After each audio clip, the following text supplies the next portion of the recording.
እንዴት ተገኘ ዛሬ ታዲያ?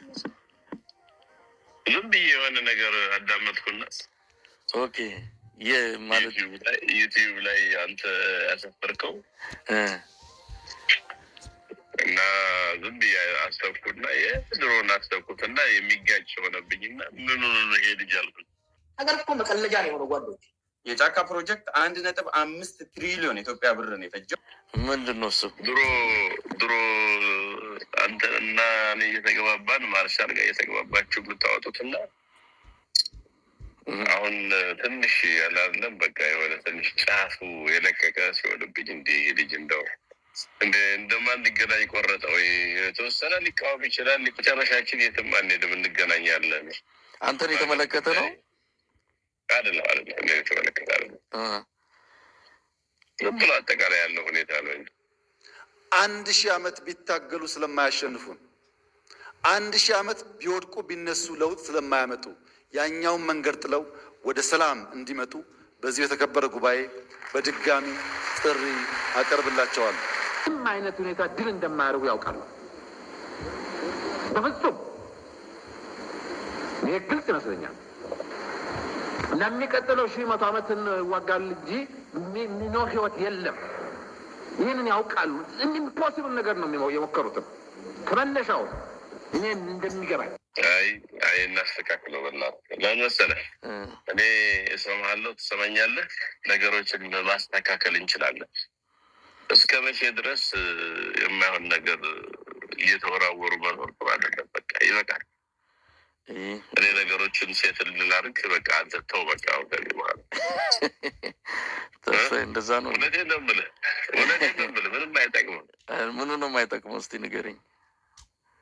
አሁን ለምሳሌ አሁን የውሸት የሚልኩልህ አንተ እውነት አድርገህ ጤና ይዘንላችሁ የመጣነው ቪዲዮ የመሳይ መኮንንንና የጀነራል ተስፋዬን የስልክ ልውውጥ በቲክቶክ ላይ ወይም ደግሞ በፌስቡክ አካባቢ ላይ የተቆራረጠውን የስልክ ልውውጥ የሰማችሁ ሰዎች ማለትም ሙሉ የስልክ ልውውጡን ያልሰማችሁ ሰዎች የስልክ ልውውጡ ምን እንደሚመስል ግንዛቤው እንዲኖራችሁና የስልክ ልውውጡ በምን ላይ ያጠነጠነ እንደነበረ ምን ሊደረግበት ወይም ደግሞ ምን እየተደረገም እንደነበረ ሙከራው ለምን እንደሆነም እንድትረዱ በማሰብ ይዘንላችሁ መተናል። ይሄንን ቪዲዮ ከተመለከታችሁ በኋላ እናንተ ያላችሁን ሀሳብና አስተያየት በኮሜንት መስጫው ላይ እንድታካፍሉን በስልክ ልውውጥ ውስጥ እየተደረገ ያለው ወይም ሊደረግ የታሰበውንም ነገር እናንተ በገባችሁ ልክ በኮሜንት ላይ ለእኛም እንደዚሁም ደግሞ ለመልካች ስለሆኑ ሰዎች እንድታካፍሉ እየጠየቅናችሁ ወደ ሙሉ ቪዲዮ እንውሰዳችሁ።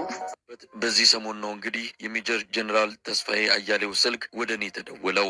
እየቀዳሁት እንዳለ በእርግጥ ጀነራሉ አያውቅም። የድምፅ ቅጂው ሌላ ሰዎች ዘንድ ደርሶ እጅግ አሳሳችና አደናጋሪ በሆነ መልኩ ተቀነጫጭቦ በማህበራዊ ሚዲያው ላይ እንዲሰራጭ ተደርጓል። ምንም አይነት የቴክኖሎጂም ሆነ ሌላ ነገር ሳይገባበት እንዳለ እንደወረደ የሁለታችንን ምልልስ እንድትከታተሉ እንጋብዛለን። መልካም ጊዜ። እንዴት ተገኘ ዛሬ ታዲያ? ዝም ብዬ የሆነ ነገር አዳመጥኩና ኦኬ ማለት ዩቲዩብ ላይ አንተ ያሰፈርከው እና ዝም ብዬ አሰብኩና የድሮን አሰብኩትና የሚጋጭ ሆነብኝና ምን ይሄ ልጅ አልኩኝ። ምንድን ነው እሱ? ድሮ አንተ እና እኔ እየተገባባን ማርሻል ጋር እየተገባባችሁ የምታወጡትና አሁን ትንሽ ያላለም በቃ የሆነ ትንሽ ጫፉ የለቀቀ ሲሆንብኝ እንዲህ ልጅ እንደማን ሊገናኝ ቆረጠ ወይ የተወሰነ ሊቃወም ይችላል፣ ሊቆጣ ይችላል። ግን መጨረሻችን የትም አንሄድም፣ እንገናኛለን። አንተን የተመለከተ ነው አይደለም? የተመለከተ አይደለም። ዝም ብሎ አጠቃላይ ያለው ሁኔታ ነው እንጂ ስማ ምን አሁን እኮ መስመሩም ድንበሩም የለም፣ ቀለሙም ለቋል እና አሁን እንዲሁ ጫፍና ጫፍ ባለ ሁኔታ ውስጥ ነው የምንተያየው ከስርዓቱ ጋር። አይ እናስተካክለው በእናትህ። ለምን መሰለህ እኔ እሰማሃለሁ፣ ትሰማኛለህ። ነገሮችን ማስተካከል እንችላለን። እስከ መቼ ድረስ የማይሆን ነገር እየተወራወሩ መኖር አይደለም። በቃ ይበቃል። እኔ ነገሮችን ሴት ልላርግ በቃ አንተ ተው በቃ እንደዛ ነው። እውነቴን ነው የምልህ ምንም የማይጠቅመው? እስቲ ንገረኝ። አሁን ለምሳሌ አሁን የውሸት የሚልኩልህ አንተ እውነት አድርገህ ስታቀርብ ምኑ ነው እየተጎዳ ያለ?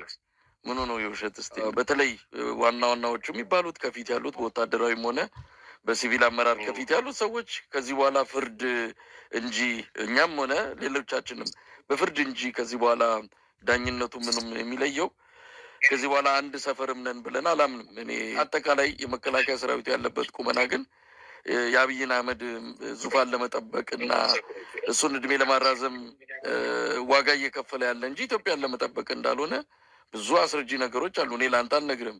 ምናልባት አንተም ውስጥ ሆነ ከእኔ በላይ ነገሮችን እንደምትረዳ ተስፋ አደርጋለሁ። ግን አሁን ነገሮች አልፈዋል። እኔ ደግሞ መሰለህ ነገሮችም አልፈዋል እንዳልከው አሁን ደፍር የደወልኩልህ በቃ የመጣ የምጣ ያለውን ነገር ላስረዳው ከሚል ነው። አሁን በሚዲያ የሚነግሩ ተጨባጭ እና መሬት ላይ ያለው ሪያሊቲ አንድ ስላልሆነ ሰራዊት ውስጥ የነበረው ለአንተ ያለው ከበሬታ ደግሞ የማይሆን ነገር ሲቀርብ ትንሽ ሚዛና የሆነ ነገር ቢሆን፣ ሁለተኛ ድፍን ያለ ጥላቻ ከሚሆን ከዚህ ጊዜ ኦልሞስት የነበረን ድጋፍ ስለሚታወቅ ከወያኔ አንጻር አሁን የተፈጠረ ነገር የለም። አንተ ደግሞ ዘረኛም አይደለህም።